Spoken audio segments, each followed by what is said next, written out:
Guys, sa ngayong araw, meron akong i-share sa inyo. Itong Honda Civic na nandito sa talyer ko ay dinala dito ng ibang talyer. Hindi ko na sabihin yung pangalan ng talyer para hindi naman ano. So, actually, itong sa akin na ito, tumirik.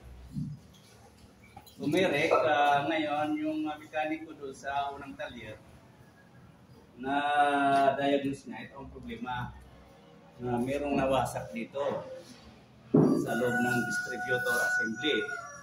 Ngayon, pinalitan niya ng ignition coil, tapos yung distributor plate, pinalitan niya. Then,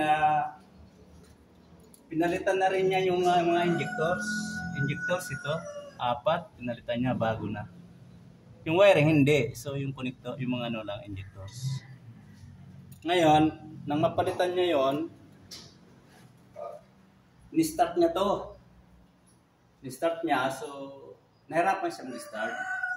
Ang ginawa niya, para ma-start lang yung itong sakyan, nilalagay niya ng gasolina sa loob nito ng intake manifold. Pinapasok niya dyan yung gasolina para mag-start lang. So yung once na nag-start, dinala niya dito sa talyer ko itong sakyan na to para lalong ma-troubleshoot kung anong problema.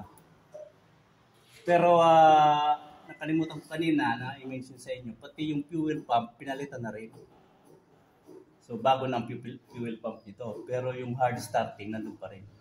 So yung mapunta rito sa akin, ang ginawa ko, pressure test ko yung fuel line. So nagkaroon ako ng pressure test para malaman ko kung gaano kalakas yung gasolina ang pumapasok. So tama naman yung gasolina ang pumapasok, yung pressure. So chinek ko rin yung mga wirings. So, chinik ko. Hindi okay naman. Ngayon, kapag kanya na hard starting, okay, alam ko, okay naman yung wiring. Okay naman yung sa kuryente, sa spark plug, kung bibigay naman ng kuryente. Ang dahilan niyan ay mga dalawa na lang, posibleng dahilan ng dalawa. So, fuel pump relay, saka computer box. Ngayon, bakit nasabi kong fuel pump relay? Kasi, yung ma-diagnose ko to, kapag inon mong gano'n yung susi, para i-start mo, walang power supply papunta sa fuel pump. So, hindi talaga mag-start. So, bago nadala dito ng ibang talyer, nilagyan niya ng bypass, direkta. Sinuplayan niya yung fuel pump para may direktang supply ng kuryente. So, nadala niya dito. Ngayon, pangalawa, yung computer box ang sira. Ang posibleng sira, So, ipapakita ko lang sa inyo yung location ng fuel pump relay. Ito yung manibila natin. Ngayon, fuel pump relay, banda rito. Sa ilalim niyan. So makita natin yung pedal natin sa clutch nandito, Then yung computer box sa passenger side. Dito naman. Nandiyan, mabuksan lang natin 'to. Nandiyan yung computer box. Nandiyan yung computer box. Okay. Ngayon, chinik ko yung fuel pump relay. Okay naman. So ang ginawa natin, pina-repair natin yung computer box.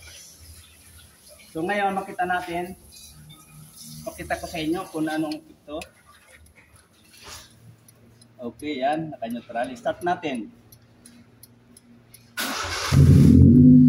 So ngayon, hindi na siya hard starting. Ang ganda ng tunog.